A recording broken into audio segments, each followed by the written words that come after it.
नमस्कार, बहुत स्वागत है आपका। आप देख रहे हैं आंकड़े हमारे फैसला आपका और मैं हूं आपके साथ पिंकी धनखड़। महाकुंभ भगदड़ के पीछे साजिश की बात सामने आ रही है।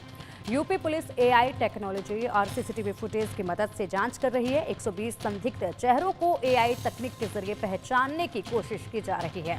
कैमरों की फुटेज की फॉरेंसिक जांच कराई जा रही है। संगम नोज पर मौजूद मोबाइल की भी जांच हो रही है। आपको बता दें कि महाकुंभ में 28 जनवरी की देर रात संगम नोज में भगदड़ हुई थी। सरकारी आंकड़ों के मुताबिक 30 लोगों की मौत हुई और 60 लोग घायल हैं। तो वहीं मामलों में अब सियासत भी तेज हो गई है। इस मामले में आज इन्हीं सवालों पर एक सर्वे किया गया है। सर्वे में सबसे पहला सवाल पूछा गया, महाकुंभ में मची भगदड़ को आप कैसे देखते हैं। इसमें 49% लोगों का कहना है कि यह महज एक हादसा है। 28% लोगों का कहना है कि सनातन के खिलाफ ये साजिश रची गई है। तो वहीं 22% लोगों का कहना है कि बद इंतजामी थी ये। 1% लोगों का कहना है कि इस मामले में कुछ भी कहा नहीं जा सकता है। दूसरा सवाल पूछा गया, क्या महाकुंभ में मौनी अमावस्या पर हुई भगदड़ के पीछे कोई साजिश है। तो इसमें 39% लोगों ने हामी भरी है कि हाँ ये एक साजिश है। तो 60% लोगों का कहना है कि ये कोई साजिश नहीं है। 1% लोगों का कहना है कि इसमें कुछ कहा नहीं जा सकता। तो ये सवाल हैं जो पूछे गए और इसमें आंकड़े आए। 60% लोगों का कहना है ये साजिश नहीं है, लेकिन जिस तरीके से जांच इसकी की जा रही है तो मौनी अमावस्या के अमृत स्नान पर अब साजिश की बू आने लगी है। इसी दिशा में जांच भी हो रही है और तमाम वो चेहरे जिनके बारे में खुद वहां मौजूद लोगों ने बात की है, उनके बयानों के आधार पर जांच की जा रही है। महाकुंभ में हुए हादसे पर विपक्ष भी हमलावर है। अखिलेश यादव और प्रमोद तिवारी ने क्या कुछ कहा, ये सुनिए। आंकड़े देने से पहले महाकुंभ में मरने वालों के आंकड़े भी दे दें। महाकुंभ की व्यवस्था के बारे में स्पष्टीकरण देने के लिए मेरी मांग है, अध्यक्ष महोदय, सर्वदलीय बैठक बुलाई जानी चाहिए। महाकुंभ आपदा प्रबंधन व खोया पाया केंद्र की जिम्मेदारी सेना को दी जाए।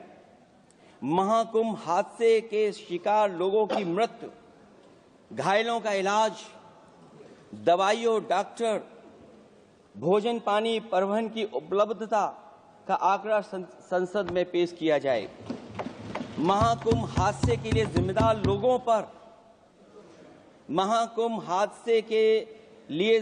लोगों पर घोर दंडात्मक कार्रवाई हो। जिन्होंने सच छिपाया है उनको दंडित किया जाए। अध्यक्ष महोदय, हम डबल इंजन की सरकार से पूछते हैं, अगर अपराध बोध नहीं था तो आंकड़े दबाए, छिपाए और मिटाए क्यों गए हैं। सच छिपाना और मिटाना भी तो अपराध है। इसका दंड कौन भुगतेगा। अध्यक्ष महोदय, जहां इंतजाम होना चाहिए था वहां प्रचार हो रहा था। एक धार्मिक समागम में डबल इंजन का राजनीतिक प्रचार अशोभनीय है, निंदनीय है। इतने बड़े हादसे के बाद कम से कम अब तो वो होर्डिंग उतरवा देना चाहिए।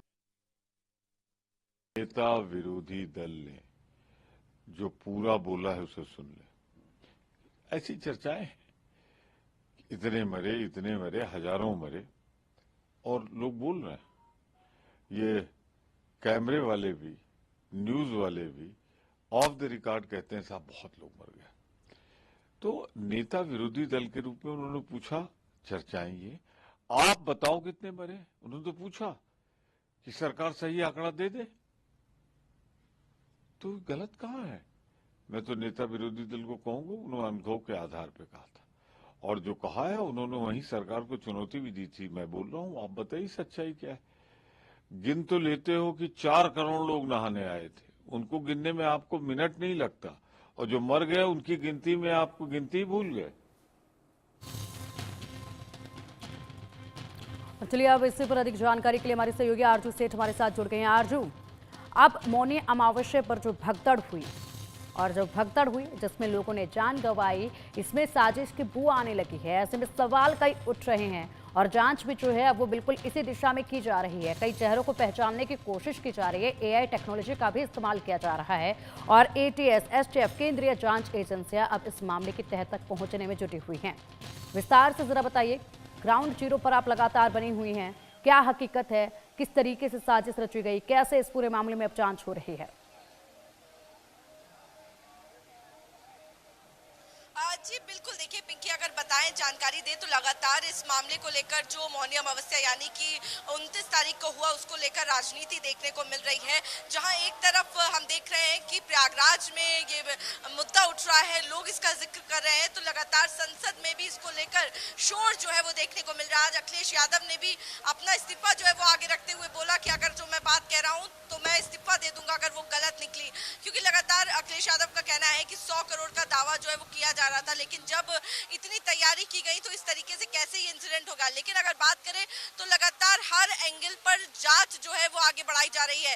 एटीएस से लेकर एसटीएफ तक हर कोई इस वक्त मौनी अमावस्या की रात को क्या हुआ था उसको लेकर पूरी जानकारी जुटाने में लगा हुआ है। अगर बात करें तो संगम के तट पर जितने भी सीसीटीवी कैमरेज लगे हैं सबको खंगाला जा रहा है और चेहरों को आइडेंटिफाई करने की कोशिश जो है वो भी की जा रही है। इसी के साथ ही तमाम फोन है जो ट्रेस किए जा रहे हैं। लगभग जानकारी जो मिल रही है, जो कई सारे लगभग 16,000 फोन है जिनका डेटा जो है वो एग्जामिन किया जा रहा है।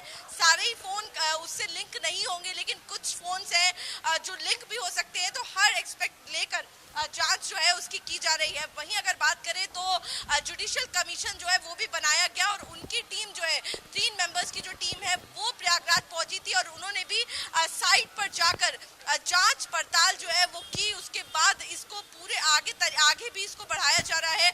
अगर बात करें तो मुख्यमंत्री योगी आदित्यनाथ खुद प्रयागराज पहुंचे थे और उन्होंने जो यहाँ पे जोखिम है, जिनको चोट लगी है, उनसे बातचीत की थी। फिलहाल यहाँ पर लोग जो निकल रहे हैं, कोशिश करेंगे उनसे भी बातचीत करने की। सर, कहाँ से आए, क्या नाम है?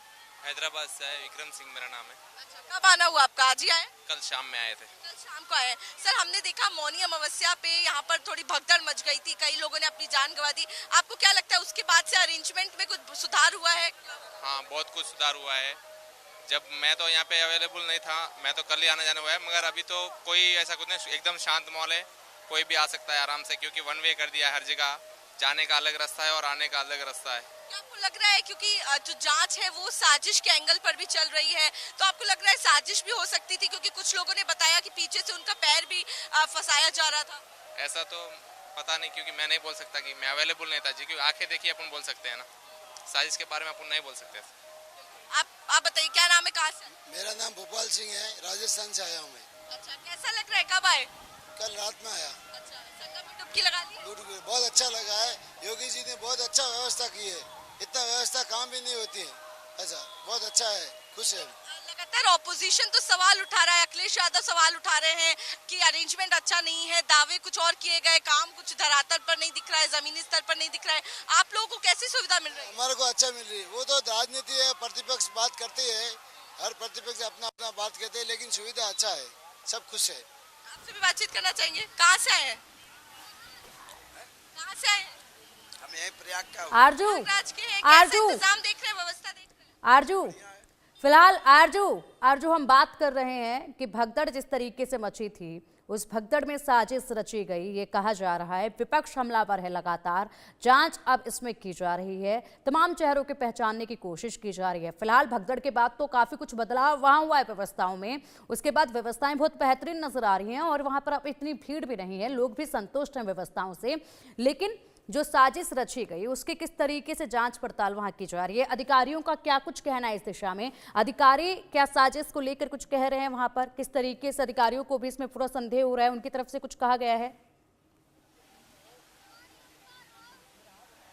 जी देखिए, अगर बात करें तो अभी ऑफिशियल स्टेटमेंट तो इसको लेकर कुछ भी सामने नहीं आया, लेकिन जो सूत्र बता रहे हैं कि हर एंगल को लेकर जांच जो है वो एसटीएफ आगे बढ़ा रही है, चाहे वो साजिश का एंगल हो या फिर क्या कुछ हुआ था उसको लेकर, क्या कहाँ पे कमी रह गई, हर एक एस्पेक्ट पे जांच जो है वो आगे बढ़ाई जा रही है। क्योंकि पूरा मामला जो है अखाड़ा मार्ग का है, जहाँ पर अखाड़ों को अपना प्रोसेशन जो है वो निकालना था, जहाँ पर अखाड़ों को सुबह सुबह निकल के स्नान करना था, उसी मार्ग पर क्योंकि जो बैरिकेड्स है उनको गिराकर कुछ लोग जो है वो घुसे थे, तो लगातार मॉनिटरिंग जो है वो की जा रही है। फेस रिकॉग्नाइजेशन जो है उसका काम जो है वो भी आगे बढ़ाया जा रहा है। तो अगर बात करें कि साजिश के एंगल को, तो उसको लेकर भी जांच जो है आगे बढ़ाई जा रही है, क्योंकि कई सारे फोन्स हैं जो इनएक्टिव जो है वो नजर आ रहे हैं। तो आखिर वो फोन्स कौन से फोन्स थे, क्या नंबर था, क्या डेटा था, क्या उससे पहले भी इस तरीके से कोई मैसेज जो है वो आगे बढ़ाया गया था, या फिर क्या कुछ हुआ था? क्योंकि कुछ लोगों से जब हमने बातचीत की थी, एक लड़की बता रही थी, उसके फादर बता रहे थे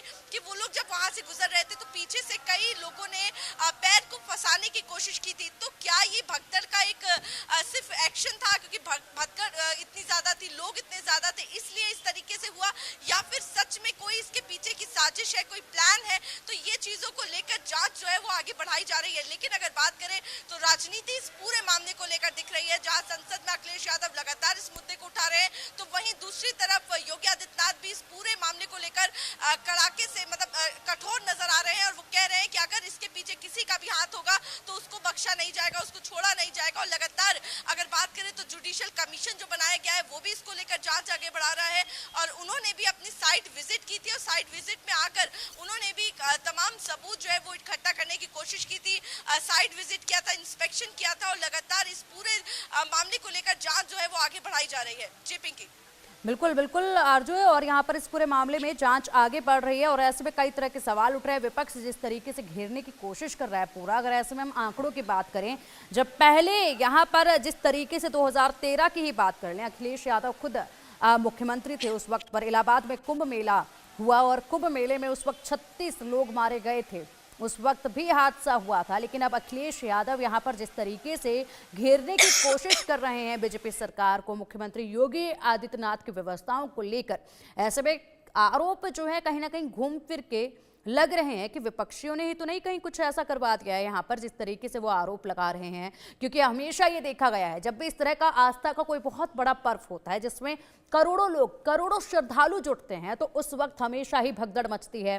कुछ शरारती तत्व हमेशा ही उस भगदड़ में मौजूद पाए जाते हैं, उस भीड़ में पहुंचते हैं, जो माहौल खराब करने की कोशिश करते हैं। और यहाँ पर उनको एक टारगेट, ऐसा लगता है जैसे उनको एक टारगेट दे दिया गया हो और बस उस टारगेट को पूरा करने के लिए वो वहां पर पूरा माहौल भगदड़ का बना देते हैं, खराब कर देते हैं। उसके बाद हालात जो आगे होते हैं तो वो सिर्फ आंकड़ों तक आकर रह जाते हैं और आंकड़े होते हैं, उन आंकड़ों पर ही फिर चर्चा होती रहती है। बिल्कुल ठीक ऐसी व्यवस्था, ऐसा ही कुछ यहाँ पर भी अब लगने लगा है, जिस तरीके से लगातार सवाल उठ रहे हैं। बहुत सारे लोगों से आपने वहां पर आरजू बात की होगी, लगातार आप ग्राउंड जीरो पर बनी हुई हैं, महाकुंभ में लगातार आप जायजा ले रही हैं। वहां पर जो दुकानदार हैं, जो वहां पर रेहड़ी पटरी वाले हैं, उनसे भी आपने बात की होगी, उनकी तरफ से क्या कुछ कहा जा रहा है? जी बिल्कुल, देखिए लगातार हम देख रहे हैं कि रेहड़ी पटरी वाले जो है वो यहाँ पर बैठे हैं और चाहे दुकान वाला हो या फिर श्रद्धालु जो यहाँ पर पहुंच रहे हैं, उनसे हम लगातार बात भी कर रहे हैं और यहाँ पर जो लोग मौजूद हैं उनसे भी बातचीत करने की कोशिश करेंगे ताकि डायरेक्ट जो है उनका वर्जन जो है वो भी सामने निकल के आ पाए। सर, हम लोग बात कर रहे हैं लगातार जो मौनी अमावस्या के दिन हुआ था, क्या लग रहा है, क्या कुछ कमी रह गई, क्या सरकार की तरफ से कोई कमी रह गई या फिर साजिश जो है वो भी हो सकती है इसके पूरे पीछे? क्योंकि लगातार विपक्ष जो है वो सवाल उठा रहा है और कहीं ना कहीं ये तक बात कह दी गई कि मुख्यमंत्री को रिजाइन कर देना चाहिए। तपोनिष्ठ माँ गंगा, भागीरथी माँ गंगा का यह स्वरूप देखकर, देखिए मकर संक्रांति को इससे ज्यादा ठंडक थी, इससे ज्यादा भीड़ थी, लेकिन माँ संक्रांति के दिन यानी कि 13 तारीख को पूर्णमासी और 14 तारीख को संक्रांति, और 13 और 14 तारीख की संक्रांति को बहुत ही ज्यादा भीड़ थी और उसके बाद भी गंगा भक्तों ने गंगा का स्नान किया, कहीं कोई बात नहीं हुई। जब मैं पूरे प्रक्रम में आपको बताना चाहता हूं, मैं अजय कुमार शुक्ल एडवोकेट, जब सनातन के विरोधियों ने यह देखा कि पूर्णमासी को और मकर संक्रांति को यह आयोजन इतने अच्छे तरीके से सफल हो गया और तपोनिष्ठ माँ गंगा का यह स्वरूप जब देखकर, तब सनातन के विरोधियों ने अमावस्या के दिन प्रायोजित स्वरूप को लेकर, ठीक है आरजू, आएंगे आपके पास। ठीक है, ठीक है आरजू, आएंगे आपके पास। फिलहाल हमारे सर्वे के कुछ और सवाल सामने हैं, उनका हम रुख करना चाहेंगे। महाकुंभ में हुई भगदड़ के लिए कौन आखिरकार जिम्मेदार है? इसमें 43% लोगों का कहना है कि ज्यादा भीड़ हुई, इस वजह से भगदड़ हुई। 19% लोगों का कहना है कि मेला प्रशासन इसके लिए जिम्मेदार है। 15% लोगों का कहना है कि हुड़दंगी इसके लिए जिम्मेदार हैं, तो वहीं 23% लोगों का कहना है कि यूपी सरकार इसके लिए जिम्मेदार है। तो सोचिएगा जरा किस तरीके से आंकड़े सामने आ रहे हैं कि आखिर कौन जिम्मेदार है। सबसे ज्यादा भीड़ हुई इसलिए यहाँ पर भगदड़ मची। क्या आपको लगता है कि महाकुंभ में भगदड़ के दौरान हुई मौत के आंकड़े छिपाए गए हैं? 61% लोगों का कहना है कि हाँ, मौत के आंकड़े छिपाए गए हैं। 35% लोगों का कहना है कि नहीं, मौत के आंकड़े नहीं छिपाए गए। 4% लोगों का कहना है कि इसमें कुछ भी कहा नहीं जा सकता है। लेकिन बड़ी बात यही कि 61% लोगों का कहना है कि मौत के आंकड़े छिपाए गए हैं। लगातार यहाँ पर पक्ष और विपक्ष के बीच में यहाँ वार पलटवार का सिलसिला भी लगातार जारी है।